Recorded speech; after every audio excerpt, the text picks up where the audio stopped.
सरकार नयाँ नीति कानून मापदण्ड र मान्यताका आधारमा स्वच्छ र प्रतिस्पर्धात्मक नियुक्ति प्रक्रिया लागू गर्न चाहन्छ। हिजो नियुक्ति लिएका सार्वजनिक सेवा र निकायका पदाधिकारीहरूले स्वेच्छाले मार्ग प्रशस्त गरिदिनुहुनेछ भन्ने अपेक्षा पनि गर्दछु। सभाध्यक्ष महोदय, छिमेकी राष्ट्र र मित्र राष्ट्रसँगका सम्बन्धलाई सडकमा लैजाने र सत्ता छाड्न परेपछि विदेशी चलखेल भन्ने गैर जिम्मेवार र सस्तो खेल अब हुने छैन। प्रतिपक्षलाई समेत साथमा लिएर हामी मित्रवत, सहकार्यपूर्ण र पारदर्शी परराष्ट्र नीति तय गर्नेछौँ। त्यो रणनीतिक र दीर्घकालीन सोचमा आधारित हुनेछ। व्यापार, लगानी, शिक्षा, पर्यटन र प्रविधि मैत्री हुनेछ। त्यसले पहिला राष्ट्रहित र त्योसँगै अन्तर्राष्ट्रिय सम्बन्धमा विश्वास र स्थायित्व सुनिश्चित गर्नेछ। स्वदेशी र विदेशी लगानीकर्तालाई यही रोस्ट्रमबाट मेरो अपिल छ।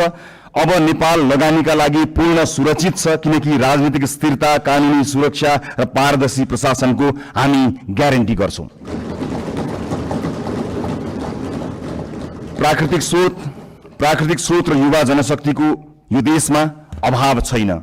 म गैर आवासीय नेपाली दाजुभाइ दिदीबहिनीहरूलाई अपिल गर्छु, नेपालमा केही गरौं। तपाईँ नेपालको आर्थिक विकासमा जोडिनुहोस्। हामी एक पटकको नेपाली, सधैँको नेपालीको बाचा पूरा गरेरै छाड्छौं। नेपालको विकाससँग तपाईँको पुँजी, सिप, अनुशासन र आत्मविश्वासलाई जोड्न जे गर्नुपर्छ हामी त्यही गर्छौं, जसरी पनि गर्छौं। तपाईहरूको लगानी सुनिश्चित बनाउनेछौं, तपाईहरूको सम्मान सुनिश्चित गर्नेछौं। देशभित्र म निजी क्षेत्रलाई पूर्ण आश्वस्त पार्न चाहन्छु। बिचौलिया र माफियाहरूले बिगारेको व्यावसायिक वातावरण हामीले सुधार गर्न सुरु गरिसकेका छौं। नीतिहरू अब बजारमा बेचिने छैनन्, निर्णयहरू कसैको दबावमा बन्ने छैनन्। व्यावसायिक क्षेत्रमा तपाईहरूले अनुभव गरेको असुरक्षा, अनिश्चितता र दबाव सधैँका लागि समाप्त हुनेछ। बिचौलिया र माफियागिरी अब रहने छैनन्। समान अवसर, पारदर्शिता, निष्पक्षता र व्यावसायिक स्वतन्त्रताको जिम्मा हामी लिन्छौं, सरकारले लिन्छ। म एउटा प्रसंग यहाँ प्रस्तुत गर्न चाहन्छु। सभामुख महोदय, मेरा मित्र माननीय खगेन्द्र सुनवार निर्वाचित भएर यहाँ आउनुभएको छ। चुनावी दौडका सिलसिलामा उहाँका विषयमा विवाद आउँदा थाहा छैन उहाँले गल्ती गर्नुभयो गर्नु भएन, तर उहाँले माफी माग्नुभयो। यति छिटै माफी माग्नुभयो। भन्नुभयो मबाट त्यस्तो गल्ती भयो जस्तो मलाई लाग्दैन, तर गल्ती भएको रहेछ भनेर माफी माग्नुभयो। म आज सिङ्गो सदनबाट सिङ्गो देशलाई भन्न चाहन्छु, गल्ती गरेको हो कि होइन भन्दा अन्यल हुँदा खगेन्द्र सुनारले माफी मागे। खगेन्द्र सुनारहरूमाथि युगौं युगसम्म गरिएको अन्यायको लागि हामीले माफी माग्यौं।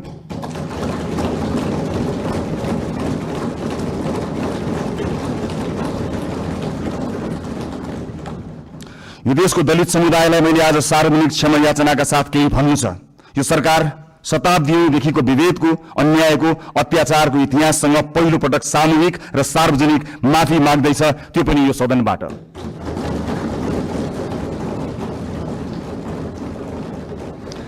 आजसम्मको विभेद सामाजिक गल्ती थिएन, संगठित अपराध थियो। यो देश किन बनेन थाहा छ?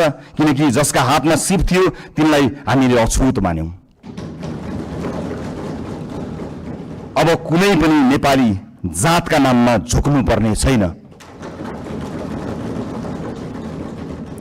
म सिङ्गो पार्टी, सम्माननीय प्रधानमन्त्रीज्यू, सरकारको तर्फबाट पनि माफी माग्छौं र यो माफीको मूल्य अब न्यायले गर्नेछ भन्ने कुरा पनि सुनिश्चित गर्न चाहन्छु।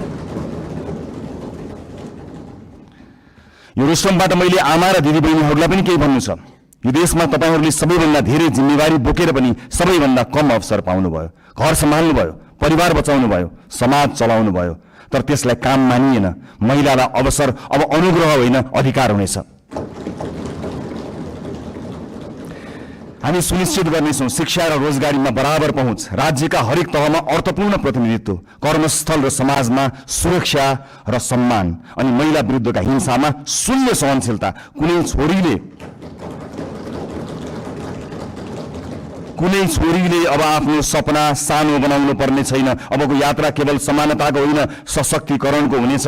सँगसँगै ज्येष्ठ नागरिकहरूको आर्थिक सुरक्षा, सामाजिक कल्याण र आत्मसम्मान पनि हाम्रो कर्तव्य हुनेछ। आजको संसदको जनादेशका वास्तविक रचयिता हुनुहुन्छ वैदेशिक रोजगारमा रहेका नेपाली दाजुभाइ दिदीबहिनीहरू। यो देशमा आजसम्म सधैँ तपाईहरूले पठाएको रेमिटेन्सको कुरा भयो, तर आज म पैसाको होइन, तपाईहरूले तिर्नुभएको व्यक्तिगत मूल्यको कुरा गर्छु।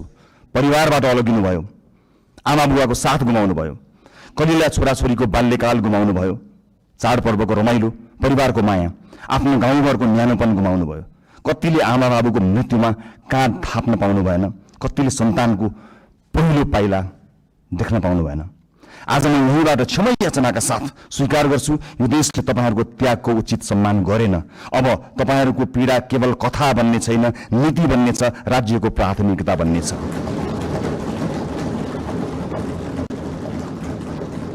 बिचौलिया र श्रम माफिया अब कारबाहीका भागीदार हुनेछन्। अबको नीति तथा कार्यक्रम र बजेट तपाईहरूको हुनेछ। खाडी क्षेत्रमा अब जाने हाम्रा राजदूतहरू बिचौलियासँगको डिनर टेबलमा होइन, श्रमिकका शिविरहरूमा भेटिनेछन्।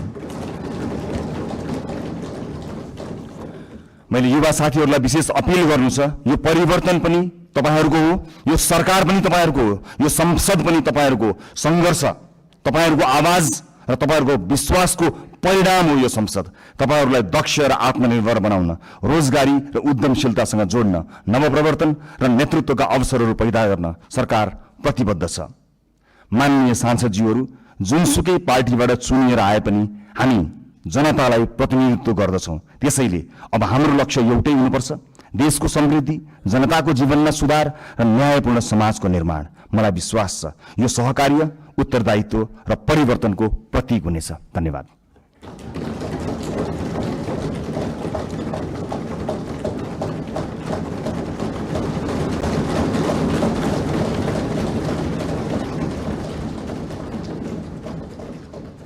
माननीय भीष्मराज याङदम्बे, समय 10 मिनट।